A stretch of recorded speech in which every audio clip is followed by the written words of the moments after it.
Assalamu alaikum. This is Asian Trade TV and welcome to my program Inspiration by Alia Mausam.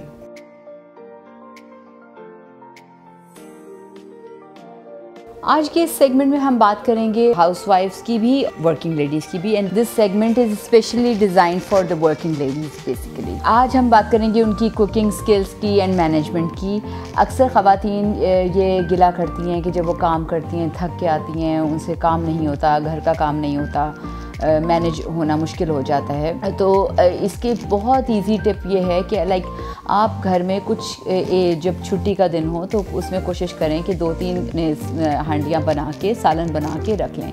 उससे क्या होता है कि जब कभी आप थकी भी होती हैं तो आप वो निकाल सकती हैं, बजाय इसके कि आप बाहर ऑर्डर करें, बाज़ार में ऑर्डर करें, फिर तो आपका बजट ख़राब हो जाएगा ना। फिर आप इस तरह तो आप एक तरफ जॉब कर रही हैं, काम कर रही हैं, मेहनत कर रही हैं, और दूसरी तरफ आप बाज़ार से अगर ऑर्डर कर रही हैं तो फिर तो आपको बाहर काम करने का कोई फ़ायदा ही नहीं है कि अगर आपका सारा बजट आपके खानों पे लग जाता है या कुकिंग पे लग जाता है। तो this is the best way कि आप 2-3 अपने जो है कुकिंग की चीज़ें बना के रखें और उनको फ्रीज़ करें, ताकि जब कभी आपको जो है कोई अचानक मेहमान आ जाएं या फिर आप तो कभी थकी हुई हो तो आप वो सालन निकाल सकती हैं। इवन आप पूरे हफ्ते का भी इस तरह से मैनेज कर सकती हैं।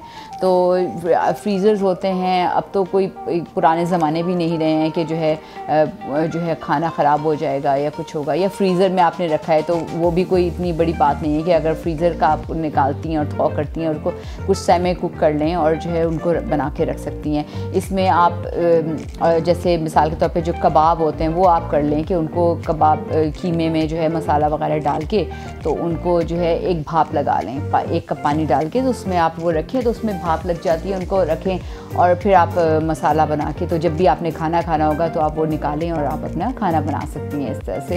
ये this is very easy. And एक और इजी तरीन जो चीज़ है वो ये है कि लाइक एक मसाला होता है लाइक प्याज, लहसुन, अदरक, टमाटर और जो 4 आपके होते हैं ड्राई आइटम्स लाइक नमक, लाल मिर्च, हरा धनिया और हल्दी, इन सबको जो है आप ग्राइंडर में पीस लें और जो है उसके बाद आपने ऑयल में इसको फ्राई करें। जब वो भून जाएगा तो उसके अंदर आप कुछ भी लाइक चिकन आप डाल सकती हैं, आप उसके अंदर कबाब डाल सकती हैं। ये सारी वो चीज़ें हैं जो फटाफट बन जाती हैं, लाइक आधे घंटे के अंदर ये आराम से आप खाना बना सकती हैं। तो दिस इज़ द वे कि मतलब आपने अपनी लाइफ को मैनेज करना है। और अगेन मैं यही कहूँगी कि कुकिंग कोई बड़ी बात नहीं है। अक्सर लोग कहते हैं जी कुकिंग आनी चाहिए, कुकिंग तो लड़के भी जब हॉस्टल्स में होते हैं वो भी सीख जाते हैं। असल बात है कि आप मैनेज किस तरह से करती हैं, तो मैनेज करें अपनी लाइफ को अच्छे तरीके से। हमारे मुल्क में तो सबसे आसानी ये है कि हमारे पास तो सर्वेंट्स भी होते हैं, काम वालियाँ भी होती हैं, तो आप उनको भी ये कर सकती हैं कि थोड़े बहुत पैसे आप ऊपर दे के तो आप प्याज वगैरह काट के चली जाया करें, तो वो बहुत ईजी होता है। प्रेशर कुकर में सारी चीज़ें डाली आपने, उनको चढ़ा दिया और फिर आखिर में भून लिया। तो there are so many ways जिनमें जो है आप ईज़ी अपनी लाइफ को कर सकती हैं। और आप एक दफ़ा ट्राई करके देखिएगा। बहुत से लोग कहते हैं ये क्या जी इकट्ठे डाल दिए, और ये नखरे वगैरह, ये जो है ना आप जब करेंगी ना अपनी लाइफ में, जब इन चीज़ों को अप्लाई करेंगी तो ये सिर्फ ये उस वक्त ये नखरे किए जाते हैं जब आप फारिग होती हैं। तो आप जी प्याज पहले सुरख कर रही हैं, उसके बाद आप गोश्त डाल रही हैं, फिर उसको भून रही हैं। आप सारी चीज़ें इकट्ठी कुकर में डाल के, ये मैं बात कर रही हूँ मटन एंड बीफ की, नॉट अबाउट चिकन। तो इनको डाल के आप चढ़ाएं कुकर में और उसके बाद आप इनको भून लें अच्छी तरह से, तो सब एक मतलब बहुत अच्छा होता है, कोई स्मेल नहीं आती, कुछ नहीं होता। ट्राई कीजिएगा और मुझे ज़रूर कमेंट्स में बताइएगा। Just a quick tip for the personal grooming. आप लड़कियों को, वैसे ये अपने बेटों को भी बताया करें, घड़ी पहनने की आदत डालें।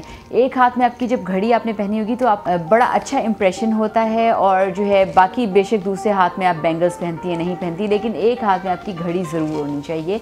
घड़ी आपको वैसे भी डिसिप्लिन बनाती है लाइफ में, और आपका अपनी एक आपकी जो पर्सनैलिटी होती है उसका भी एक अच्छा इंप्रेशन बनता है।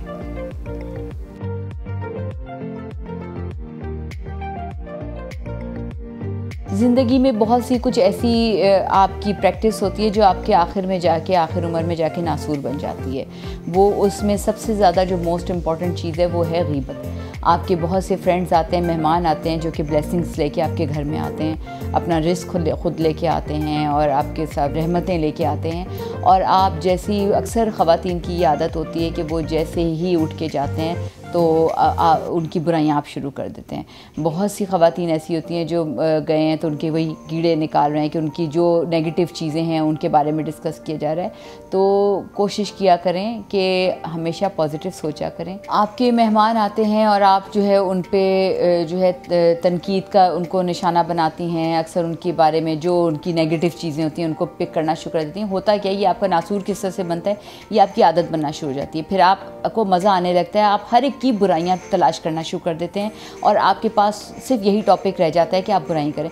जब आपके जहन में इस तरह की कोई शैतानी बात आए तो कोशिश किया करें कि आउज़ु बिल्लाह पढ़ा करें और अपने आप को इस तरह की बातों से दूर किया करें, अवॉइड किया करें, ना किसी की सुना करें, उस टॉपिक को चेंज किया करें। एंड आप यकीन मानिए लाइफ में बहुत आपको टॉपिक्स मिल जाएंगे जिनको आप इंजॉय कर सकती हैं।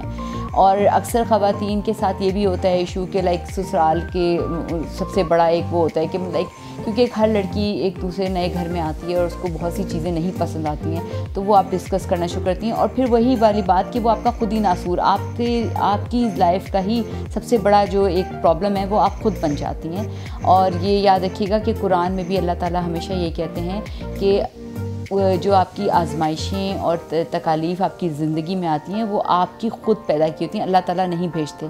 तो हमेशा जब कोई आती है प्रॉब्लम तो ज़रूर सोचा करें कि इसमें मेरा क्या कसूर है। तभी इस्तिग़फ़ार का इतना ज़्यादा हुक्म दिया गया है कि हर नबी ने भी इस्तिग़फ़ार किया। नबी तो हमारी तो कोई वैल्यू ही नहीं है नबियों के आगे, तो अगर नबियों ने इस्तिग़फ़ार किया तो इसका मतलब हम में भी कोई ना कोई तो होगी जिसकी वजह से वो प्रॉब्लम को आज हम फेस कर रहे हैं। तो जब ख़ास तौर पे ससुराल के जब प्रॉब्लम्स आते हैं या कोई इश्यूज़ आते हैं तो उनको अपने जहन को झटक दिया करें और ये मत सोचा करें कि उसके साथ देखें वो तो इस तरह करती हैं हमारे साथ और उनके साथ कितना अच्छा हो रहा है। ये कभी ना सोचा करें, उससे आप अपनी लाइफ को ही ख़राब करेंगी, खुद ही कुढ़ती रहेंगी, खुद ही इसी विशियस सर्कल के अंदर फिरती रहेंगी। तो जब आपके जहन में कभी उनका आए, कोई कंपैरिजन आए, क्योंकि वही वाली बात है कि हर एक की आपको अच्छी चीज़ें नज़र आई थी, कोई अंदर आके तो आपको नहीं बताता। मिसाल के तौर पे अगर आप बताती हैं किसी को अपनी प्रॉब्लम्स तो ज़रूरी नहीं कि वो भी आपको अपनी प्रॉब्लम्स बताते हैं। तो आप उनके बारे में सोचने के बजाय कि देखो उनके साथ उन्होंने हमारे साथ ऐसे किया, उनके साथ कितना अच्छा हो रहा है, ये मत सोचा करें। और कोशिश किया करें कि जो है ना अपने दिल को खुला करके कहीं कुछ और सोचने की कोशिश किया करें, मत उनके बारे में सोचा करें। और एक और बात याद रखिएगा कि हर कोई अल्लाह ताला ने हर एक को बनाया हुआ है और अल्लाह ताला रब्बुल आलमीन है, रब्बुल मुस्लिमीन नहीं है। अल्लाह ताला ने कुरान में हमेशा रब्बुल आलमीन कहा है, तो वो तो हर एक के रब है ना। वो मुसलमानों के भी रब हैं, वो क्रिश्चियंस के भी रब हैं, वो हिंदुओं के भी रब हैं, सिखों के भी रब हैं, सब जो कास्ट हैं, जो मज़ाहिब हैं, अल्लाह ताला ने तो सबको क्रिएट किया है, वो क्रिएटर हैं। तो वो तो अपने बंदों का करेंगे, ख्याल रखेंगे, किसी तक वो मैसेज पहुंचा है अल्लाह का, किसी तक नहीं पहुंचा, तो यू आर नॉट द जज कि जो है इसके साथ इसने ऐसे किया तो इसके साथ ऐसे क्यों नहीं हुआ। वो सब आखिरत के दिन में आपको सब कुछ दिखा दिया जाएगा, सब आपके सामने होगा। तो अपनी लाइफ को इजी बनाएं, अच्छी चीज़ें सोचें, अच्छी कंपनीज़ में रहें, अपनी लाइफ को एंजॉय करें, अच्छे ड्रामास देखें, डिप्रेशन वाली चीज़ें मत देखें, वो चीज़ें देखें अपनी लाइफ में, अच्छी मूवीज़ देखें, लाइट मूवीज़ देखें जिससे आपके घर का माहौल अच्छा हो, बजाय इसके कि आप और उसको 3-3 दिन तक उसके बारे में बैठ के सोचती रहें। आई होप आपको ये चीज़ें, ये टिप्स पसंद आई होंगी और इनको अपनी लाइफ में अप्लाई करें और अपनी लाइफ को ईजी बनाइए। टाइम मैनेजमेंट के सेगमेंट में ये स्पेशली मैं एड्रेस करूँगी मदर्स को कि अपने बच्चों को, वो चाहे बेटियाँ हैं चाहे बेटे हैं, टाइम मैनेजमेंट की इम्पोर्टेंस का ज़रूर बताएं। बजाय इसके वो बचपन से जब उनके अंदर आदत होगी घड़ी देखने की, टाइम को मैनेज करने की, तो वो उनकी लाइफ में ईज़ रहेगी, उनकी आगे लाइफ आसान होगी। बजाय इसके कि किसी जगह पे, किसी फंक्शन पे वो जो है लेट पहुँचें, 15 मिनट लेट हुए, वो 5 मिनट पहले पहुँचें। हर चीज़ को अपने टाइम के हिसाब से मैनेज करें, अपने प्रोग्राम्स को, अपने बाथरूम के टाइम को इवन उसको भी मैनेज करें कि मैंने अगर बाथरूम में मैं इतना टाइम लगाता हूँ या लगाती हूँ तो मुझे कितना टाइम पहले उठ के जाना है। तो time management is very important for the success of your life.